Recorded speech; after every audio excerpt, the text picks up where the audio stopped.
Running a business shouldn't feel like surviving a software group project. One app for accounting, another for inventory, another for sales, and somehow none of them talk to each other. That's where Odoo comes in, an all-in-one business management software that brings every part of your business together, from sales and accounting to inventory and marketing, all in one powerful platform. No messy integrations, no bouncing between tabs, and best of all, no spreadsheets. Stop managing software and start managing your business with one unified system. Try for free today at odoo.com. That's ODOO.com. Still waiting in line? Again? That's time you'll never get back. Save time and money with Stamps.com. Over 4 million businesses have skipped the line with Stamps.com. Join them to save up to 90% off carrier rates from your computer or phone right now. Print postage for certified mail, registered mail, and packages in seconds. Then schedule a pickup right from your home or office. For a limited time, go to Stamps.com and use code PODCAST for a free welcome gift. Taxes and fees apply. Oxygen, oxygen, oxygen, oxygen. We need it, we need it, we need it. Oxygen, oxygen, oxygen. It's why we breathe it, why we breathe it.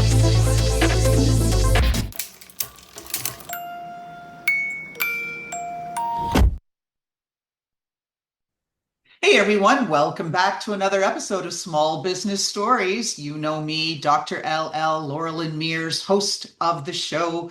And we are here today to talk about product launches. Every week we've got a fantastic guest who just shares their insights so openly, and this is one of the reasons why our show continues to grow the way that it is.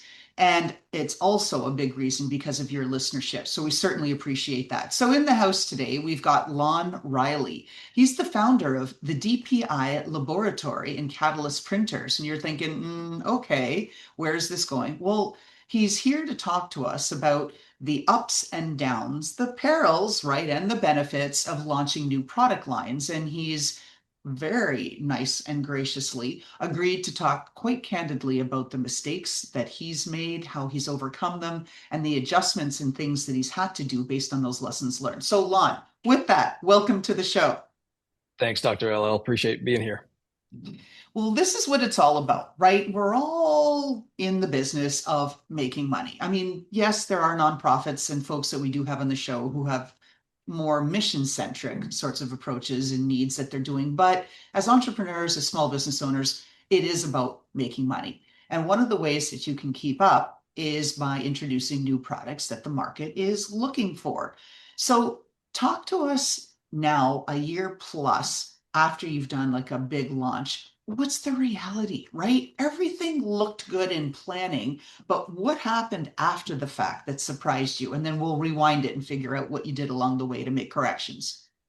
Okay, great. Yeah, we launched our Catalyst Printers line in January of 2025. So we're bumping up on 18 months now being live. By all accounts, went reasonably well out of the gate. We had a pretty good plan. One of the challenges we had was we're a very capital intensive company. So we sell our printers range from $15,000 up. So capital intensive in a very incumbent dominated space. So companies that have been around 10, 15, 20 years, lots of SEO, lots of brand recognition, the things we didn't have. So we kind of entered it in the competitive space. My team and I have experience with this. We've been around for a while. We know quite a lot of the industry players, a lot of the challenges that some of the other incumbent technologies have. So we really built it around let's address the things that people really dislike about some of the current technologies. Let's fix those problems and move forward. In our engineering brains, it makes sense. You come in with something that is a little bit faster, a little bit better built, a little bit lower cost, and kind of hit all the high points, and it becomes a no-brainer. And we found it a little bit more challenging than you'd expect, getting first of all just into the market penetration, and then moving upstream a little bit. One of the things that makes you unique, at least relative to many of the guests that we have, is that you manufacture electronics. And I'm guessing over the last year, you would have been subjected to all kinds of ups and downs with tariffs and the threat of offshore competition. Let's talk about that because everybody says, oh, okay, made in the USA, it's too expensive. So they go offshore and they even eschew the name brands that they know. You talk about the ones there that have the recognition as being, oh, printers because they've been around forever. People say, yeah, it's price. I'm so price sensitive. How do you combat all of that? There's a lot to unpack with that. We when we went to design this, we had kind of a core set, and most of the printers that we do, we work in the UV space, so it's kind of like an inkjet printer, like you might have on your desk, but it's UV cured. So our technology is used for, you see the commercials on the promotional products all the time online, the tumblers and phone cases and golf balls and all those different things that we print on. So most of those products are manufactured overseas. What we've done is we've taken a combination of things. We buy our chassis from a manufacturer overseas. We buy our software from a different manufacturer. We have a US manufacturer of inks. We do all of our engineering and quality control here in the States and all of our support in the States. So we put together a lot of different pieces into one contiguous or like product line that we manage from here. So all of the things you just mentioned, yes, we launched a product line on January 7th. Tariffs came into play about 2.5 months after that, which were a bit of a mess for us because we had we had containers inbound at the same time. When you talk about from a small business standpoint, and I have no challenges with saying we are still a small business, by all accounts, especially compared to our competitors. Those are business killers, things that you can plan all day long, but when your costs increase by 3 or 4x overnight, those are the kinds of things that can really put companies out of business fast. So we had a lot to navigate there in the early months, and we were able to do it through a combination of really planning, negotiating some concessions with some of our vendors, kind of like we're all in this together. And we kind of got together and just said, hey, how are we going to best manage our timing and make sure that our customers are taken care of, our product development initiatives don't slow down, and that we're able to deliver all the things that we've promised. As a founder, talk to us about the emotional pressures of all of that, right? So you've got tariffs that hit you out of the blue pretty much after you launch, like you said, cargo containers halfway across the ocean when the tariffs hit. And you've got all of the financial pressures because you've got to make payroll, you've got to satisfy customer needs and orders. And then you yourself, right? You look human, Lon, right? You're not a bot. So how do you get through just even the emotional chaos? Action. Do something. I mean, and it would be, I don't know. I'm sure you have people in your audience who've launched businesses and they just took off from day one. That probably happens. It doesn't happen to most of us. There's been more than one Friday afternoon that I've sat here going, what have I done? Like, oh my God, what have I done? Like, we're in the middle of this. The deals didn't close this week. The things that we were certain were going to come through pushed.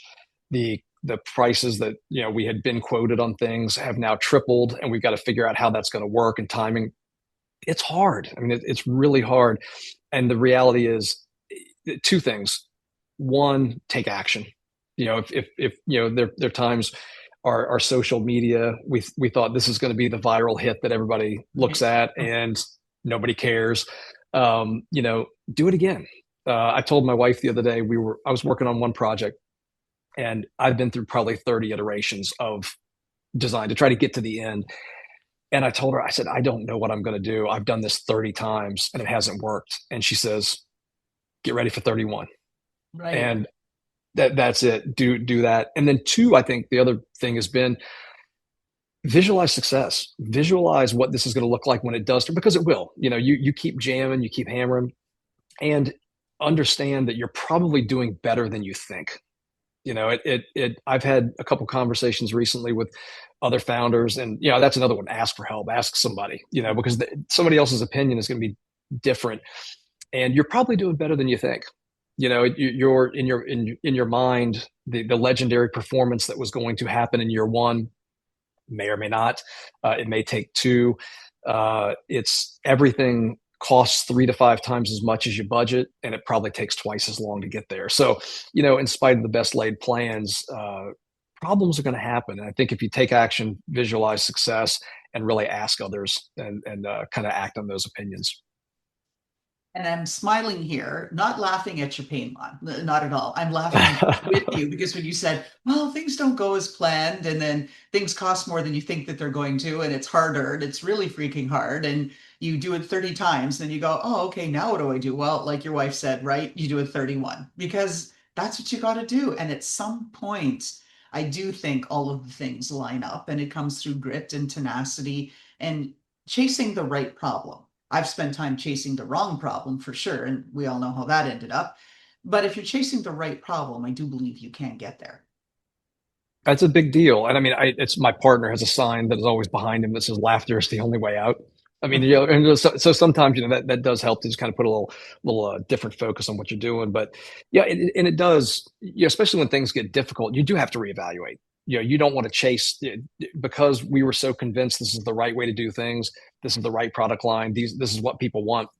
At some point, if it's not working, you've got to take a hard look and go, were we right or were we wrong? And as we've kind of gone through that iteration, we've continued to validate the things that we've done, but we also pivoted on some things that we kind of missed on. Some brand power issues, some marketing things, some of our pricing structures that we found we need to be a little bit more flexible with. It has to be a little bit elastic. We can't we try to keep hammering forward, but we don't want to be so rigid and committed to what we've designed to be blind to the fact that things might need a change. I'm going to come back and unpack each of those things with the marketing and the branding. But first, I just want to get a little bit more established on the foundation, get a little more grounded. One of the things that I really look at is interpretation, misinterpretation risk. So when we as founders, you specifically as the founder here, put everything to paper and thought, great, here we go. And then you found out that some of the assumptions that you make didn't hold up in the real world. So talk to us about those operational mistakes where you interpreted things, but did so incorrectly ultimately. What did you do to counter? It really, I really, so a lot of what I'm a big fan of Hamilton Helmer's 7 Powers framework. We do a lot of work with that, kind of comparing ourselves to competitors, and brand power is one of the big ones. We really swung and missed on brand power. My engineering brain, I would say I'm an engineer who really, really desperately wants to be an artist. I'm not. My engineering brain says you bring a better product, you bring a better price, you've got a little bit of recognition, and voila, people will you build it, they will come. I very much underestimated brand power. So we had a large base of trust with our team. We had a large base of trust with our expertise and with our product line, but we did not have that incumbent brand power. We didn't do enough early on to penetrate the market. We tried to hold the line in a competitive stance, and we tried to play their game. And when you enter an incumbent space and you try to meet them where they live, you are probably going to lose. So we really needed to change things up a little bit. I want to pull on that a little bit more because this is a problem that so many founders have. Most that I know are not trust fund babies, right? And so they don't have unlimited resources to be able to tap to play at I'll launch a Super Bowl ad for 7 million for 10 seconds and then everybody will know me, right? And I'll have my brand power. But talk to us a little bit more about those brand power mistakes and what you had to do to find your groove, as it were, so that you can compete on your terms, in your way, in your voice, and make the connection to the hearts and minds of your target customers in the way that speaks to your brand. Give us more details, please. Pricing was a big deal. I had a number of conversations about pricing, and we did a lot of market research on this before we came in. And when we're coming in with what we're claiming to be a competitive product that is it either meets or exceeds the capabilities of our incumbent, but we priced it a little bit less. And I had a lot of opinions on that. A lot of people said, if you're claiming to have a better product, why would you not price it at or beyond where they are? And my answer to that was that reason. We don't have the brand power. We have to make a concession to do that. Where we came into the market, we entered into a place that nobody was really playing in. So we had some of the larger incumbents, bigger, more expensive equipment. And then we had some very small, more hobby-based machines. So we built a production level system, and we tried to make it a system, and we put it in an unusual space between. That space between was extraordinarily hard, or was much harder than I thought it was going to be. I thought it was going to be a no-brainer. You collect the people who don't want to pay up for this effectively the same thing, and you collect the people who have outgrown or understand that the starter machines aren't going to fund a business. The reality is it's a difficult place to play for that reason, because it becomes, well, I can just spend a little bit more and buy a name brand, or I can spend a little bit less and maybe have a lower risk. That's a story that you have to be able to tell. And I think out of the gate, we weren't able to effectively communicate the value of the platform, which is much more important than a feature benefit price discussion. And so, it took us probably 6 months to figure that out. We tried to compete on feature benefit price, and where we should have been competing was systems thinking, and really a business level planning that was going to connect with the business owners and the buyers of this product. I'm so glad you mentioned that, because I've gone through this so many times, not just with my business, Steeris, but different employers that I've worked for, where you've got all the different product launches. And all the engineers, or I like to say, like the techno weenies, want to suck you down that rabbit hole of, oh, features, benefits, because this other so-and-so competitor doesn't have this or doesn't have that. And then what you find is that as you get pull and push from the marketing people who say, oh, here's a new opportunity, let's go in this direction, you end up on the path of evangelism. And technology education, and in fact, that was my first job title after my PhD, was technology evangelist. It's a really, really small little cliff to live and die on, because one move the wrong way, like that's it, you plummet to your death, you're done. The other way, you're like, okay, you get an inch or two and a bit of reprieve to try to go back to the mainland and figure things out and then come back to the edge again. Do you think that was part of the problem, that you were sucked down the rabbit hole of evangelism and education and trying to prove your value? A little bit. I think, if I've got some experience with this in the past of, it always, like I say, it's everybody loves your idea until it's time to separate them from their cash. Once it becomes time, so when we did the market research, we were very careful to not spend too much time with friends and family, prior customers, people who they know the answer to the question. They purchased a machine, it was $60,000. They're not happy with it. It's a little bit slow. They could use more speed. They want to reduce their ink cost. We asked them, what are those features important? The answer is yes. We built that platform, and then we go, hey, now we built it, let's buy it. And they went, yeah, but I already spent $60,000 on that. So I need to, and now we have a different dynamic.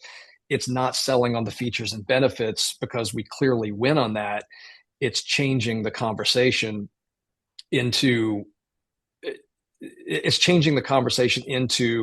a longer term business decision than a features and benefits right now today decision, because that becomes difficult, especially when there's sunk cost involved. That's a good segue for my next question. So talk to us about consumer behavior, right, versus founder assumptions. So you went out, you did your research, you kind of got some answers, and like you said perfectly, everybody wants it until you ask them to pay for it, right? And then it's like, well, right, 50,000 excuses. So how do you navigate getting the market research and getting it done correctly as best you can before you launch? And then what are you doing monitoring, and what are you monitoring after launch to say, oh, okay, we don't have this quite dialed in right. I've misinterpreted some things here. What do I do? How do I adjust? Talk to us about your process and your metrics. So before launch, it was a lot of those conversations, and really we focused quite a bit on the people who were interested in entering the space. So our type of technology complements people that they might have a laser system and they're building customization with laser, and now they want to add color. So it kind of fits in there.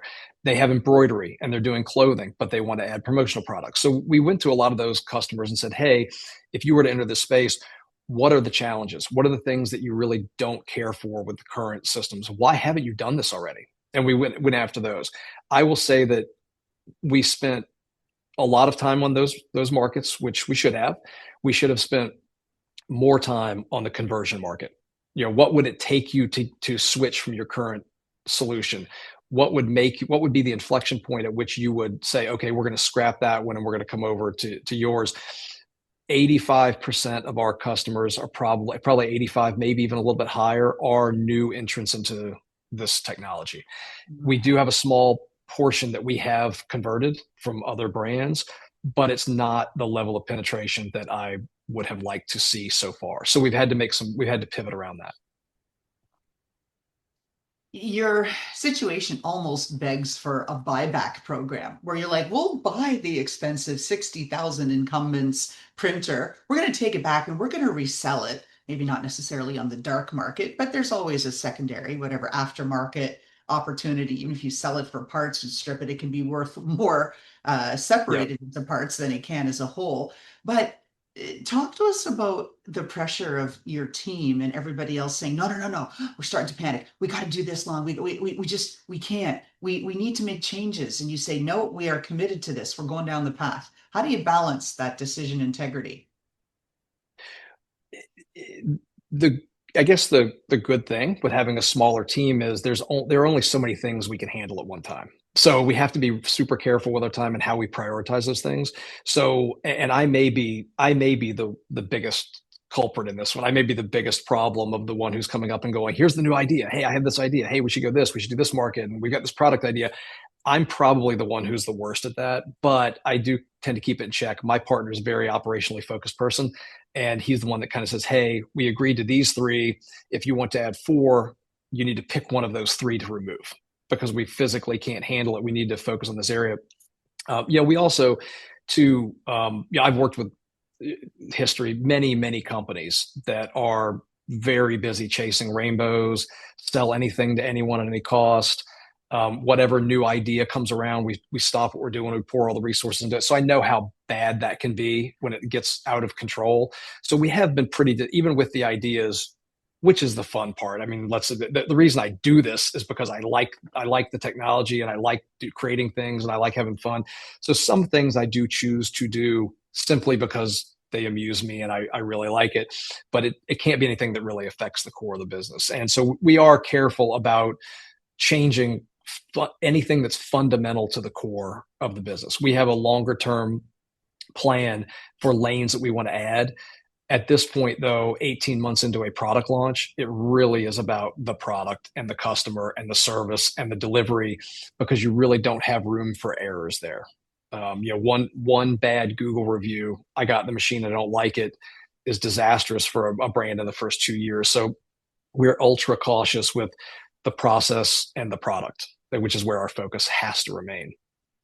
Oh, exactly. And you nailed it when you said every one of us that's a visionary, an ideator, we need a stellar ops person that keeps us in our lane, right? Because we're all little ADHD squirrels and we're like, oh, shiny nut, sparkly. And then it needs to be pulled in. That's the only way that folks like us, right, succeed, because we have those ops people that are keeping us grounded. So you also mentioned something that's also a good segue for my next question around the emotional side of course correction. So I know I have fatigued my team left, right, straight, backwards, left, right? And they're like, everybody's running in the hamster wheel, and that can be really difficult. And I know I've created some burnout for them. I'm learning, I've apologized, I've done what I can, but that's the reality, right? I have done that. And then as an entrepreneur, the person with the idea, I find I get emotionally attached to some of the ideas that I have. And when it doesn't work out the way that I think it's going to, I do take it personally because I failed my team. How do you feel when you're looking back at something that required adjustments and think, oh, wow, didn't quite hit the bullseye there? What goes through your head? That's a interesting question. I think from an idea perspective, we haven't really run across that yet with the idea thing. We've got a couple of things that I wish we'd moved a little bit faster on. I've made a couple of business decisions that potentially affected the team negatively. And at the time you think you're doing the right thing, we had a couple of, when it comes to, especially with a new product release, it's really important. Trust is the biggest thing. So when it comes to brand power, brand power really to me equates to trust. I trust that this company is going to, one, be in business in a year. We heard that a lot when we first launched. How do I know you're going to be in business in a year? My answer was, you don't. I don't even know if I'm going to be here in a year. I mean, we don't know anything, but the reality is these are the safeguards we put in place. This is why we built it this way. This is what our financing looks like. And we're able to tell the story and answer the question effectively. But when it comes down to making those decisions, I made some decisions early on to not discount, and I could have discounted and landed a couple of larger contracts. I felt at the time it was more important to maintain our budget discipline, maintain our margin integrity, maintain those things. The reality was it was more important to land those bigger deals and build the trust. And that was a huge miss on my part. Two in particular that I still think about from day. My wife tells me, you got to stop. Like, you got to let that go. I'm like, I know, but it could have changed the trajectory of the first 6 to 7 months of the company if I just made a couple of concessions. But I felt at the time it was the right thing to do for the business and the right thing to do for the team and the longevity. And the reality is it put things at risk.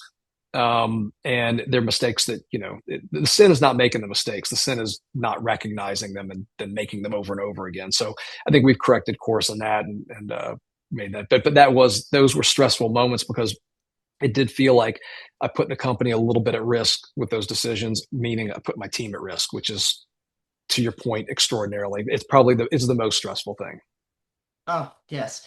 And even though you've essentially answered it, I'm going to state the question specifically just related to what you've just talked about so that our audience who's listening, who's distracted, they're in the car, someone cut them off, whatever else, right? In today's environment, Lon, is the advantage getting it right the first time or being able to adapt, learn, and adjust faster once you've launched? Which do you think? I would love to get it right the first time every time. I aspire to that, but I think that if you have to be able to adjust. And I think we, like anything else, we take anything else in personal business, whatever. You take the best information you've got. You make a decision based on what you're seeing, where you think the outcomes are going to be, what's best for the business. Sometimes it works and sometimes it doesn't for forces that are in or out of your control. When it doesn't, I think the biggest skill is being able to pivot, understand what did or did not work, and not cast blame on everybody else. It would be easy for me to say, oh, those market factors. If it hadn't been for those darn tariffs, we would be at a different place. That may or may not be true, but we made some pretty good adjustments around that, and we kept things rolling at a time when it was really, really hard for a lot of people to do that. So, we made mistakes, but we also corrected, and there's a lot of positive in that as well. One of the things, like I said, I focus on as an invisibility decoder, right? It's all about misinterpretation risk. And I've got this in my book here, Misinterpreted, where the signals you're putting out aren't aligned with the way and where buyers are making decisions, right? So decision integrity gets compromised. So where I'm asking is, do you think a lot of product launches, entrepreneurs in particular, struggle because they didn't quite read the market signals properly early enough? Do you think that's the reason, or do you think it's the product isn't really ready for market, doesn't have the right fit, or do you think it's misinterpreting what the market opportunity and the signals are telling them to do? Oh, that's a really good question. I'm actually not sure. I think there's a lot going on there. I think it's really a combination of both. I think the risk for people who are launching a product too is we spent almost a year in development. So we took all that data, we took those signals, and then we were so personally invested in what we put out. It's really hard to, if there is a flaw with it, it's really hard to see it. It feels like, okay, maybe the market just doesn't understand how good this really is. And that's a critical inflection point, I think, to your point of, you've got to be able to take a step back and go, hang on a second. If I've heard this 2 or 3 times, maybe we got something wrong. Maybe the rest of the world is correct and we've misstepped here. Does that answer your question? It does. And it also speaks to the length of market research. It takes us so long, right? Even like you said, like a year, even 6 months is long in this market because everything's happening like this. And by the time you've done the research, the market has shifted. The next hot sparkly thing is out there. AI has done some new finagled thing, right? And then we're all like, wait, wait, wait. So we're playing catch up. We're building to products and specs and market needs and ideas and expectations that are already outdated by the time we launch. And that's, Yep. I think, a really tricky dance for all of us to figure out. And I used to work for somebody who would say all the time, perfect is the enemy of better. And, there's so many people that you've got to wait until everything is perfect to pull the trigger. And the reality is you're going to get eaten up in business if you do that. You've got to, at some point, you have to say, we're right there. We've got what we need to be successful. We've got what we need to deliver the product consistently to our customers. We know this is, what the market needs. Let's go. And then we'll continue to disrupt ourselves as things go on. I think that's another big one is we have to be willing as product development people to consistently disrupt our own business, because if you don't disrupt your own, somebody's going to do it for you. And I think that's where it's easy to slip into a pattern once you've done all the hard work and you've built this thing and you feel like it's kind of right there, and say, let's just kind of ride this wave for a while and enjoy this work we've done. And that can be problematic, especially in the technology space where things do move so fast. And you mentioned early on the competition from overseas. It's coming, and they're getting better and better and faster, and service delivery is getting better. And so those are things that we have to be prepared for. Oh, indeed. As someone who's been in product development on that software, informatics, biotech side of things, it was always at odds and in conflict with the technology people, the software engineers, because the mathematicians, statisticians, because they wanted everything to be 99.9999999% ready and accurate. And I'm like, 80%, let's go, sell it. Right. Just pull the trigger, charge. Yeah. Right. I mean, healthy tension. Air quotes. Live and learn, right? It's and that's one that, informatics and biotech, those things just are moving at such an accelerated rate. And now with the AI wave, it's becoming faster and faster and faster. So I see where you're coming. You really have to at some point say, okay, I hear you, but we got to keep moving forward. Right. That's just it. And you got to balance that, right? Little bits, like I said, healthy tension, internally, and try to get that figured out. Tension. Now, Lon, as we're wrapping up the show, where can people find you and your printers? Our website is dpi-lab.com or catalystprinters.com. We're also on Instagram. A lot of the things that we do, I put a lot of my business writings on LinkedIn. So connect with me on LinkedIn, Lon Riley, on LinkedIn, easy to find. That's where I do most of my business-oriented writing. We do a lot of our product features and the things that we create on Instagram, because like I said, the artist thing, we like to create things. It's part of the fun of what we do. So we do create a lot and show what the machines are capable of. So our Instagram, DPI Lab, and then of course, Facebook. Excellent. Now, last question. It is our signature question of the show. So if we got to peek in that closet of yours and there was some footwear, boots, shoes, something in your closet that personified you, Lon Riley, what are we looking at? And I'm curious, is it going to be a pair of sneakers that you have customized using one of your own printers? Like, what is it? That would be a good idea. I should do that. It's probably, I have a pair, you mentioned boots. I have a pair of boots, Red Wing boots that I bought in the mid 90s. So they're probably 30 years old now. They've got a nice epoxy stain on the side from my first job as an engineer. And I think those, if I had to pick a piece that would be more me, it would be that. It would be kind of like buy quality and use it as long as you can. You keep it going, keep using it, buy something that's functional. At the time, I'm certain I could not afford those when I bought them in the mid 90s, but I hunkered down, and here they are 30 years later. I still pull them out from time to time. There you go. So thank you for that. Lon, appreciate having you on the show today. Thank you. And how about that fantastic intro by Touch Circle?